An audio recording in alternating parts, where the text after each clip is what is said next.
देती हूँ। देखना फोटोज में देखना गाइस कितना हाँ, पूरा मेकअप की दुकान बन के चलते हैं। हमें तो नहीं बताया, तुमने तो बोला कि एकदम वो है। तुम्हें तो बहुत कुछ नहीं पता होता ट्रिप पर। खैर, तो मैं तो टैं हो जाती। वाओ। हेलो, नमस्ते, सत श्री अकाल, अस्सलाम वालेकुम, welcome to our channel travellers.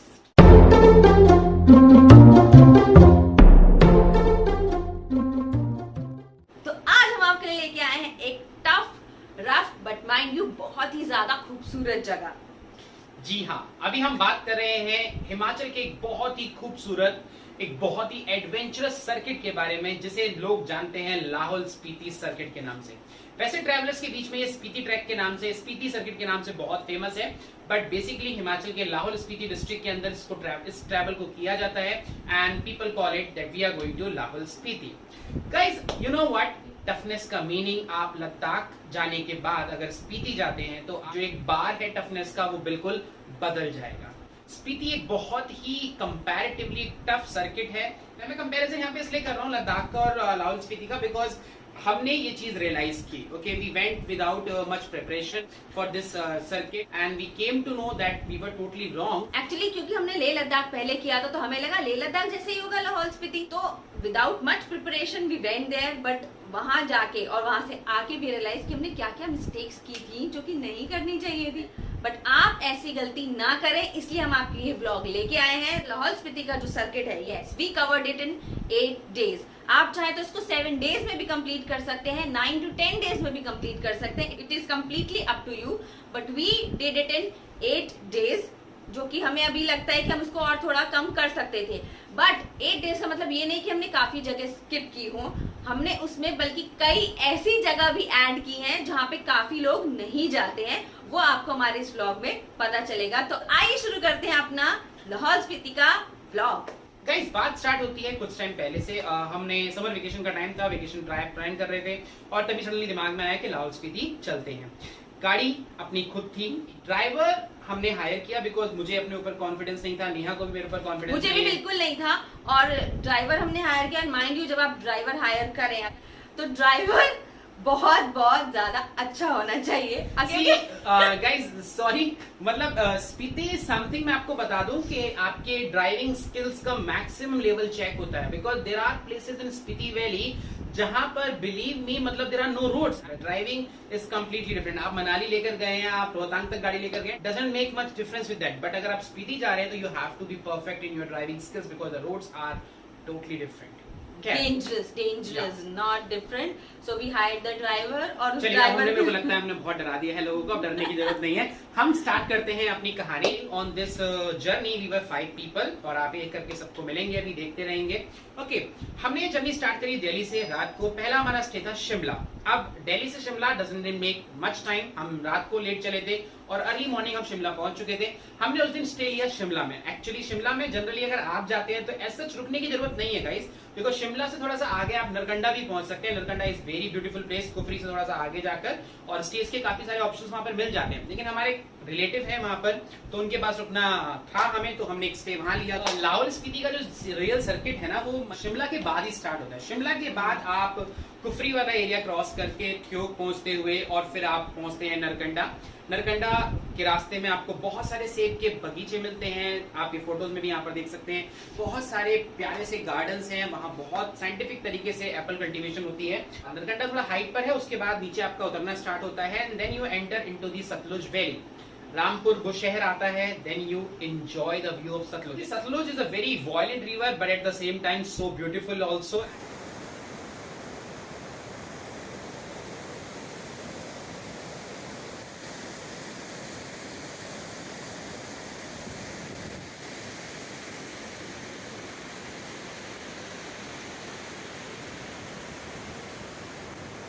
हाँ, क्या कह रहे हो? फ्लो में पानी मैंने पहली बार नहाना है, वो देखो।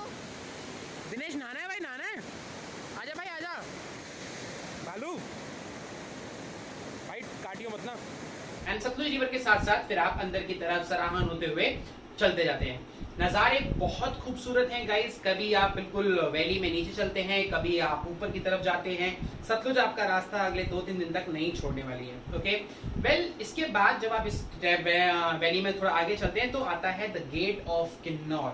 आप लोग ये फोटो सामने देख सकते हैं। ये फोटो ये इतनी बार मैंने देखा ना, और मैं हर बार मंदिर से पूछी ये कहाँ है, ये कहाँ है, मुझे यहाँ जाना है। That is the beautiful Kinnor Valley. One spillway is there.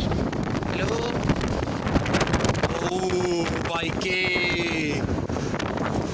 देखो इसे ये कहता है यार स्पिलवे में वहाँ से कहीं से पानी आ रहा होगा सामने से ना, और वो पानी सीधा नीचे उतारेंगे इस पाइप के थ्रू, और नीचे वो टरबाइन लगा रखी हुई, वहाँ पे बिजली बनाएंगे। सो गाइस, सराहन क्रॉस करके अब ऑलमोस्ट शाम हो चुकी थी और हम पहुंचते हैं करचम। करचम पहुंचने के बाद आपको इस रास्ते को छोड़ना पड़ता है। जैसा कि आपको अभी नजर आ रहा होगा मैप पर, करचम से आपको लेना होता है राइट टर्न बास्पा वैली की तरफ, एंड सडनली आप हाइट गेन करते हैं।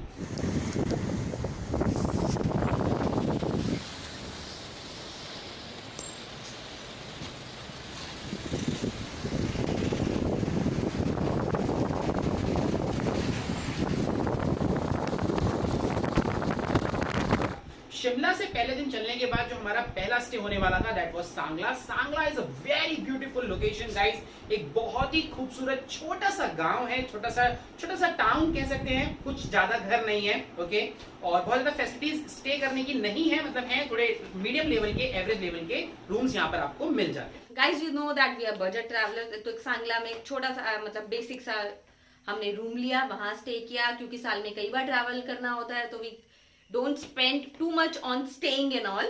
Yes. So, we can say that like not too much on the staying option, but if you have to travel somewhere, अगर कहीं एक जगह आपको कुछ एक्स्ट्रा पैसे देकर घूमने के लिए मिल रही है, then we will definitely love to go there. उसको एक्सप्लोर करने में हमें कोई परेशानी नहीं होती है। खैर, तो आज का स्टे हमारा सांगला में था। काफी थक चुके थे, बहुत लंबा ट्रैवल था शिमला से सांगला तक का, लेकिन रास्ते में जो नजारे हैं और जो ब्यूटी है वो आपको थकने नहीं देती। कार ने हमारा अच्छा साथ दिया। हमें सांगला से निकलना था चितकुल के लिए। निकुल हम सुबह अर्ली मॉर्निंग उठते हैं और उठने के बाद ब्रेकफास्ट करने के बाद हम निकले चितकुल के लिए। चितकुल के लिए लगभग 1 से 1.5 घंटा लग गया था पहुंचने में, ज्यादा दूर नहीं है।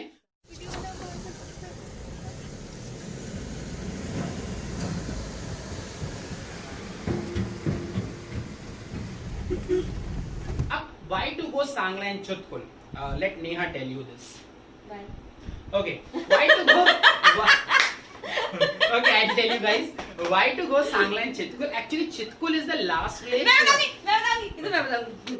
चितकुल एक छोटा सा गांव है टुवर्ड्स तिब्बत साइड, और वो इतना ब्यूटीफुल प्लेस है, इतनी अच्छी जगह है कि जब आप वहां जाते हो ना तो वहां पे खो ही जाते हो, वहां की जो ब्यूटी है।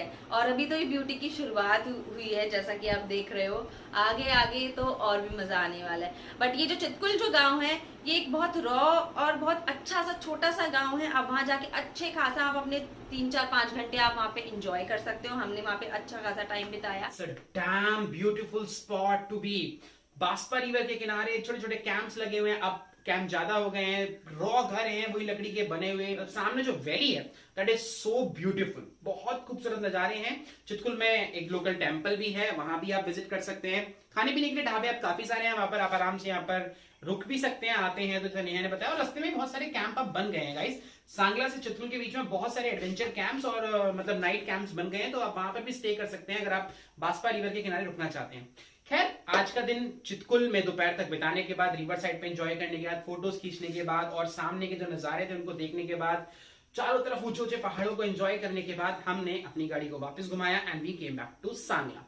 सांगला में अपना सामान लोड किया गाड़ी में और आज का हमारा स्टे होने वाला था कल्पा में।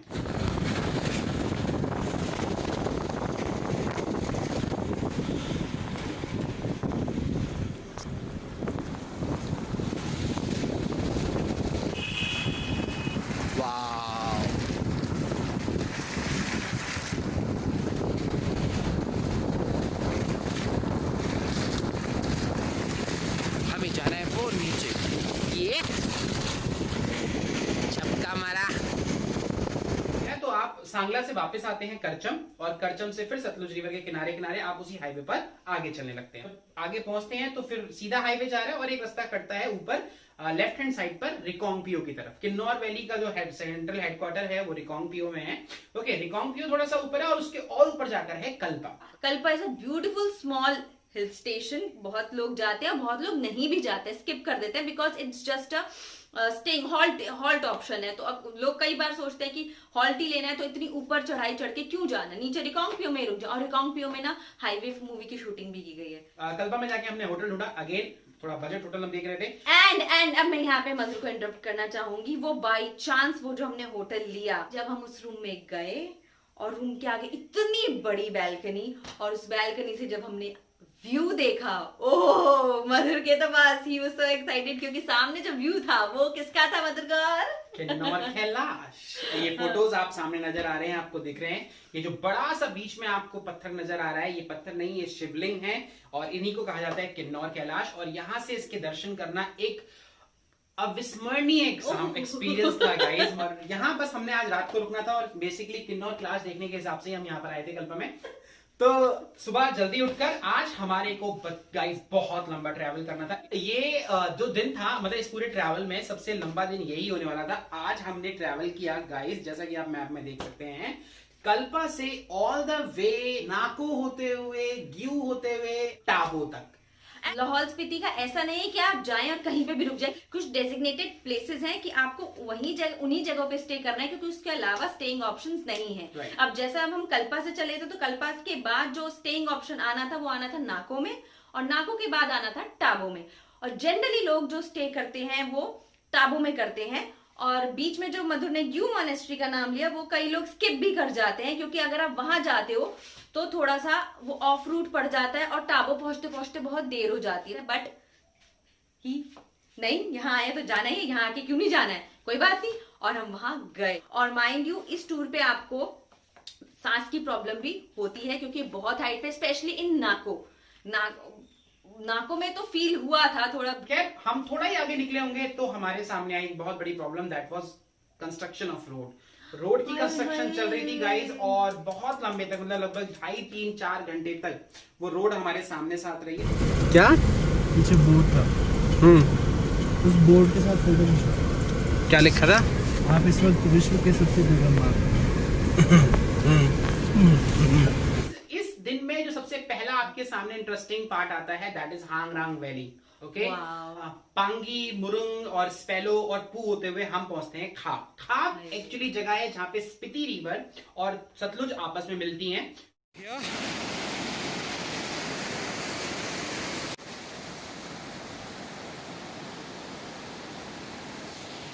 और यहां से आपकी जर्नी फिर सतलुज से अलग हो जाती है। सतलुज चली जाती है अंदर उधर तिब्बत की तरफ, वहां से तिब्बत बॉर्डर आ जाता है। ओके, सतलुज का रास्ता आपको छोड़कर अब आपको एंटर करना होता है स्पीति वैली में। यहां से स्टार्ट होता है असली स्पीति सर्किट। बिकॉज यहां से जैसे ही आप सतलुज रिवर को क्रॉस करते हैं और स्पीति वैली में एंटर करते हैं, all of a sudden geography सारी चेंज, लैंडस्केप में बिल्कुल चेंजेस आ जाते हैं। सैंड और सूखी जमीन, सूखे पहाड़, और कहीं कहीं आपको हरियाली नजर आती है, जैसे कि आपको फोटोज में नजर आ रही होगी। रेगिस्तान सा नजर आता है, पहाड़ी रेगिस्तान। ओके, और कच्चे पहाड़ हैं और व्यूज हैं, ये बहुत खूबसूरत लगते हैं गाइस। और नजारों की वजह से ही कोई भी जर्नी खूबसूरत होती है। और फिर हम पहुंचे नाको। नाको के तो बेस्ट पार्ट मुझे लगा, इतना अच्छा खाना खाया हमने वहां पे यार। काफी लेट हो चुके थे, खाना तो क्या है, काफी लेट हो चुके थे। नाको पहुंचते पहुंचते शायद 2-2:30 बज गया था नाको में। खाना मिला, खाना थोड़ा सा लेट मिला, क्योंकि वहां पे लोग उसी टाइम पे खाना बनाते हैं। लेकिन बेस्ट पार्ट इसकी, आपको सब कुछ फ्रेश और गर्मा गर्म मिलता है। और इतना खाने के बाद फिर वो नाको लेक देखी, और नाको लेक से ऊपर एक वो क्या था, बुद्धिस्ट टेम्पल था एक छोटा सा, मैं बताता हूँ वहां पे। तो नाको के सामने की तरफ वैली और जो पीछे की तरफ की वैली थी वो बहुत खूबसूरत है, फोटोज में आपको दिख रहा है। थोड़ा सा ऊपर एक थोड़ा गोम्पा सा नजर आ रहा था, उधर की तरफ मैंने वॉक की, मैं और दिनेश दोनों ऊपर तक गए। खास रीजन क्या था देखने जाने के लिए, ये Reo Purgyal peak, the highest peak of Himachal Pradesh, okay, जो कि तिब्बत और हिमाचल प्रदेश के बॉर्डर पर है। तो इस पीक को देखने के लिए बेसिकली मैं ऊपर तक गया था और ये छोटा सा इसका नजारा इस पीक का यहाँ पर मिला था। ये पीक देखी और उसके बाद जो वहां पे हवा बहुत तेज चल रही थी गाइस, बहुत तेज हवा चल रही थी, अच्छी खासी हालत खराब हो गई ऊपर चढ़ने में। हमारा अगला जो रास्ता होने वाला था ग्यू मोनेस्ट्री। ग्यू मोनेस्ट्री मैं आपको बताता हूँ, लेकिन उससे पहले रास्ते की बात करते हैं। तो नाको से निकलते आपके सामने जो एक बहुत खूबसूरत नाला आता है, मलिंग नाला। It's a very very dangerous road guys, बदनाम नाला है, बदनाम। एंड मतलब I was also scared of that area. जब हमारी कार ने उस मलिंग नाले वाले एरिया को क्रॉस किया, ये नाला बहुत ही मतलब डेंजरस है और यहाँ से रोड क्रॉस करना भी बड़ा खतरनाक होता है। मैंने लिटरली यहाँ पर रस्सी से बाइक को बांधते हुए लोगों को क्रॉस करते हुए देखा था। मतलब हमारे आगे एक बुलेट थी, उसमें रस्सी बांधी हुई थी, तो बुलेट कहीं नीचे ना चली जाए इसलिए रस्सी को दो लोगों ने पकड़ रखा था और एक इंसान उसको क्रॉस कर रहा था। फिर हमारी कार भी पुलिस वालों ने रुककर मतलब लिटरली कुछ करवाई पार, मतलब मलिंग नाला ऐसा है। फिर वहां से हम नीचे उतरे। नाको काफी हाइट पर है जैसा आपने देखा, तो फिर उससे आप नीचे आते हैं और स्पीति वैली के साथ साथ चलते हैं। फिर आता है सुमडो। सुमडो में एक बैरिकेड है, वहां पर चेक पॉइंट है, वहां पर आपको अपना नाम वाम लिखवाना पड़ता है, काइंड ऑफ एंट्री करनी पड़ती है। सुमडो से हल्का सा पीछे एक एरिया पड़ता है जहाँ पे गाइस पहाड़ बहुत टूट टूट कर गिरते हैं, पत्थर टूट टूट के गिरते हैं। And he is so intelligent person, वो ऊपर से पत्थर टूट टूट के गिर रहे हैं। एक आध पत्थर हमारी गाड़ी के बोनेट पे भी गिरा एंड ही वाज लाइक गर्दन बाहर निकाल के गाड़ी से, और हमारे ड्राइवर का हाँ चलो चलो, अच्छा अब नहीं गिर रहा, अब नहीं गिर रहा। अरे तुम तो अपना मुंह अंदर करो, मतलब पत्थर गिर रहा है और ये बंदा खोपड़ी अपनी बाहर निकाल रही है। मैं एक्चुअली देख रहा था ना कि पत्थर कहीं ऊपर से आ तो नहीं रहा है, अगर मेरे सर पे गिरेगा तो मैं मतलब हाँ। Okay. तो खैर सुमडो क्रॉस किया। सुमडो के बाद गाइस ये रास्ता सीधा टाबो की तरफ जा रहा है। तो हाईवे से पीछे थोड़ा सा ये जगह आपको यहाँ पे दिख रही होगी मैप में, यहाँ से आपको लेना होता है राइट टर्न और फिर वो जाता है गियो मोनेस्ट्री के लिए। थोड़ा कच्चा रास्ता है और वैली के साथ एक नाले के साथ साथ हो जा रहा है राइट हैंड साइड पर, और हम पहुंचते हैं फिर गियो मोनेस्ट्री। और हम गियो मोनेस्ट्री क्यों गए थे मधुर गौर? गियो मोनेस्ट्री हम इस वजह से गए थे नेहा जी, क्योंकि वहां पर है 500 साल पुरानी ओल्ड मॉन्क एक हैं, उनकी मम्मी। जब हम गियो मोनेस्ट्री पहुंचे, मोनेस्ट्री बंद थी। अब हमने कहा यार इतनी दूर हम इतना ट्रेचरस रोड और वो एक सिंगल गाड़ी का रोड हम वो करके आए हैं, अब ऐसे कैसे? शाम के 5 बज चुके थे, 5-6 हो चुके। हाँ, और हमने कहा ऐसे कैसे, यहाँ पे रुकने का भी नहीं है। तो फिर एक बंदा वहां पे लोकल मिला, उसने बताया कि जो ये यहाँ की मोनेस्ट्री की जो चाबी है केयर टेकर है उन्हीं के पास है, वो नीचे वही गांव में रहता है। एक्चुअली बात ये है गाइज, मतलब जैसे नेहा बता रही है कि वो मोनेस्ट्री बहुत फेमस है, बट पब्लिक उतनी ज्यादा नहीं आती है, लोग सीधे निकल जाते हैं, हाईवे से राइट कट नहीं लेते हैं, और काफी लगभग 20-22 किलोमीटर अंदर है वो रास्ता गियो आने का। तो मतलब उतनी पब्लिक नहीं है जितनी इसकी इंपॉर्टेंस होनी चाहिए, उतना जो लोग थोड़ा जानते हैं वो आ पाते हैं। तो मोनेस्ट्री जनरली बंद रखी जाती है और जब कोई आता है तो गांव में से दिख जाता है, तो गांव के जो केयर टेकर है वो 2 मिनट में और हमारी गाड़ी नहीं दिखे, तो फिर all the way Madhur Gaur driver के साथ नीचे गए गाँव में उस बंदे के साथ कि वो घर दिखाओ उस केयर टेकर का है, उसको लेके आए, उसके घर से पकड़ के लेके आए कि खोलो हमें वो देखना है। ये गियो मोनेस्ट्री देखने के बाद अच्छा खासा अंधेरा हो चुका था, डर भी लग रहा था, रास्ता काफी नैरो था जब तक कि हम हाईवे पर नहीं आए। हाँ, वो क्योंकि मैंने बताया ना जो 20 किलोमीटर का आपको रिटो लेना पड़ता है वो नाले के साथ साथ रास्ता है, और जब हम आए थे तो हमने देख लिया था कि रास्ते की क्या हालत है। खैर मेन हाईवे पे पहुंचे और मेन हाईवे से फिर टाबो की तरफ चलना स्टार्ट किया।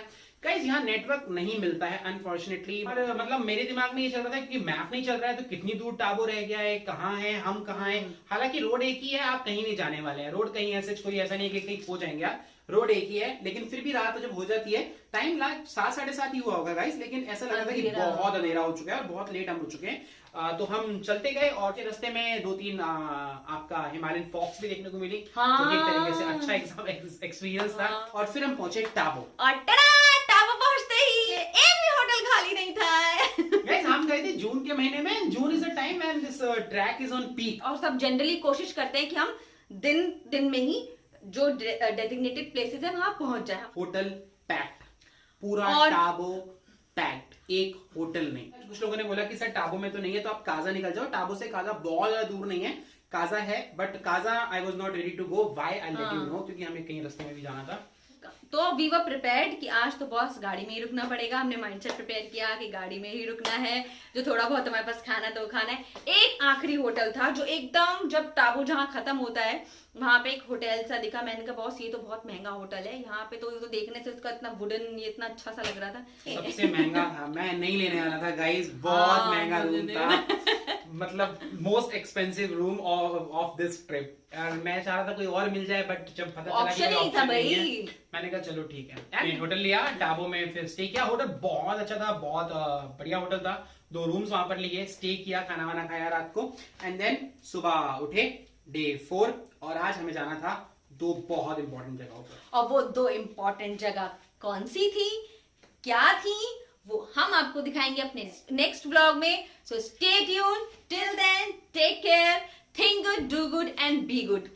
Bye. Enjoy the views, guys. Enjoy.